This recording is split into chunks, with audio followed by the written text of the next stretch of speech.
Vamos neste vídeo ver como representar os eixos axonométricos, conhecendo os ângulos axonométricos, e mais à frente vamos representar então o triângulo fundamental após conhecidos os eixos. Temos então aqui a indicação dos três ângulos axonométricos que vamos utilizar. Portanto, vemos que são os três diferentes, ou seja, estamos a trabalhar com a interimetria. E o primeiro passo, então, para representar os eixos, que eu já fiz aqui, envolve o desenho do eixo Z, portanto, que será uma vertical. Em baixo, podemos logo indicar o ponto O. O primeiro passo envolve o desenho do eixo Z, que é uma vertical. Avançamos para os dois ângulos axonométricos que utilizam o eixo Z. Eu já indiquei aqui estes ângulos. Vamos começar por analisar aqui o ângulo que nos permitirá representar o eixo X, e vemos que esse ângulo, portanto, é o primeiro destes, tem a indicação de 110 graus. Com o transferidor, começando então no eixo Z, registro 110 graus, já fiz essa indicação aqui tracejado. Então, para representar o eixo X, a partir do ponto O, e utilizando então estes 110 graus, represento o eixo X.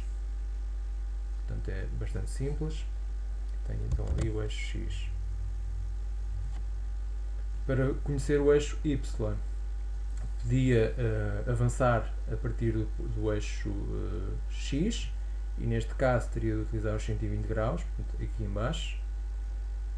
Já tinha aqui indicado, porém, os 130 graus que o ângulo axonométrico que utiliza os eixos Z e Y faz. Portanto, é o segundo ângulo que é indicado, o YOZ. 130 graus a partir de Z, e, portanto, aqui a partir de O, utilizando estes 130 graus, posso avançar para o desenho de Y, ou do eixo axonométrico Y. E aqui está o eixo. Este ângulo que resulta aqui em baixo será necessariamente o ângulo de 120 que nos era aqui indicado para o ângulo X ou Y. Certo? Seria só questão de confirmar, mas não será todo desnecessário estar a representá-lo, uma vez que ele terá de ser necessariamente 120. Correto?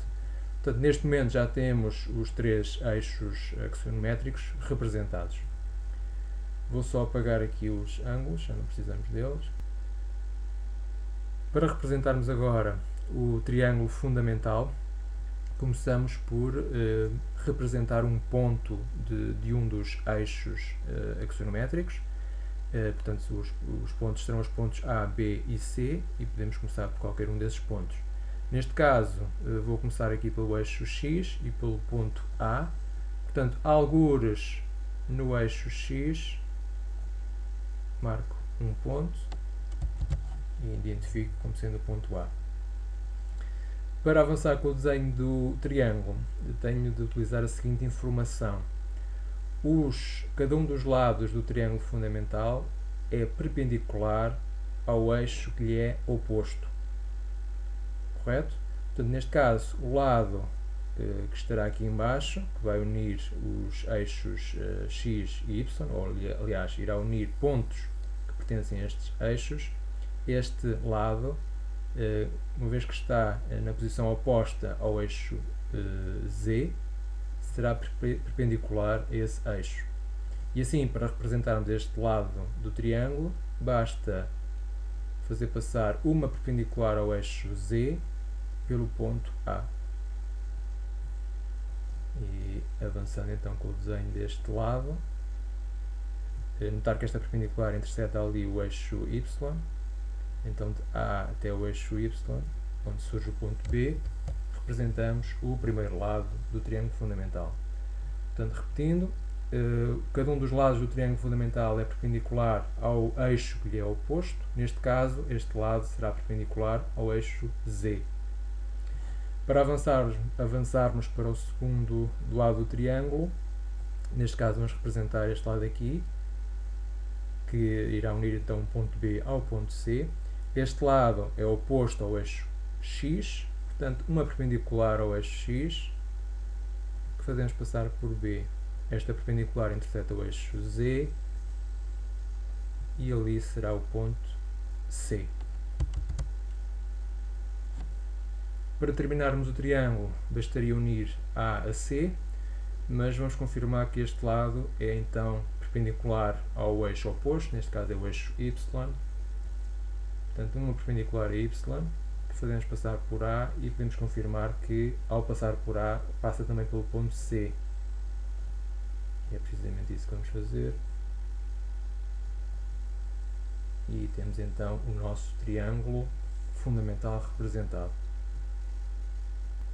Temos então a explicação concluída. Vamos só agora trabalhar ou pensar um pouco ao contrário. Vamos considerar que não conhecemos os eixos, nem o ponto O, portanto, conhecemos apenas o triângulo fundamental. A partir desta informação é também possível representar os eixos axonométricos. Podemos considerar que não conhecemos os ângulos. A partir então desta informação, portanto, a partir do triângulo fundamental, temos dados suficientes para avançar para o desenho dos eixos axonométricos. Utilizamos precisamente o facto, aliás, de os eixos serem perpendiculares a um dos lados do triângulo, e então, por B, fazemos passar uma perpendicular ao lado AC, correto? Passar por B. Por A, fazemos passar uma perpendicular ao lado CB. E pelo ponto C, fazemos passar uma perpendicular ao lado AB. E estas retas intersetam-se num ponto que será o ponto O, e a partir desse ponto, portanto ali será o ponto O, a partir deste ponto podemos representar rapidamente os três eixos. E estes três eixos, portanto aqui seria o Z, aqui seria o X e aqui será o Y. Estes três eixos apresentam precisamente os ângulos axonométricos que tínhamos utilizado no exercício inicial. Portanto, podemos começar a partir dos ângulos axonométricos, mas se conhecermos o triângulo fundamental, também conseguimos representar os eixos axonométricos.